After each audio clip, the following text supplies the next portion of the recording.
সরকার পদত্যাগের এক দফা দাবি আদায়ে তৃতীয় দফায় সারা দেশে ৪৮ ঘণ্টার সর্বাত্মক অবরোধ শুরু হয়েছে।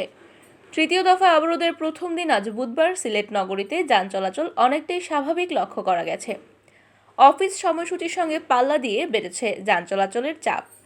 দূরপাল্লার বাসে চড়তে গিয়ে আতঙ্কিত অনেকেই রেলওয়ে স্টেশনে ভিড় জমাচ্ছেন, যে কারণে সিলেট রেলওয়ে স্টেশনে প্রচুর মানুষের ভিড় লক্ষ্য করা গেছে।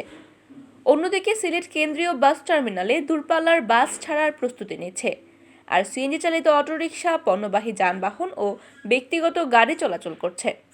বিএনপি জামায়াতের এই অবরোধ কর্মসূচিকে ঘিরে নাশকতা ঠেকাতে মাঠে রয়েছে পুলিশ, বাংলাদেশ বর্ডার গার্ড ও র্যাপিড অ্যাকশন ব্যাটালিয়ন। এছাড়া ঢাকা সিলেট মহাসড়ক সহ বিভিন্ন গুরুত্বপূর্ণ রাস্তায় অবস্থান নিয়েছে পুলিশ। নিয়মিত টহল দিচ্ছে র্যাব-9।